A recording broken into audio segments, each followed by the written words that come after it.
पढ़ मेरा पुत्र ABC ट्यूशन की फीस लेके आए। बाकी मैं परसों दी दे छड़ी महीने दी फीस। अच्छा अस्सलाम वालेकुम उस्ताद जी, बैठ जाओ। पुत्र ट्यूशन की फीस लेके आए। उस्ताद जी कल ले आऊंगा। अच्छा कल ले आए। पुत्र मैं स्कूल जा रहा हूँ, इंग्लिश की है। उस्ताद जी I am going to school. शाबाश, बड़ा लैक पुत्र है, शाबाश। तू ऐस फिक्रे दी ना इंग्लिश कर।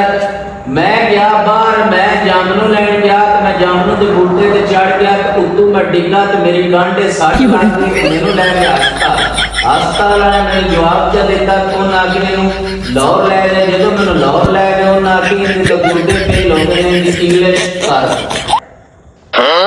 मैं तो कोनी आंदी। हाँ मेरा पुत्र दस जरा पाकिस्तान कौन बनाया? उस्ताद जी पाकिस्तान के आज़ाद मोहम्मद अली जिन्ना ने बनाया। शाबाश मेरा लैक पुत्र।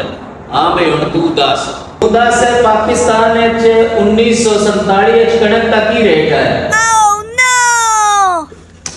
फीस ले गया।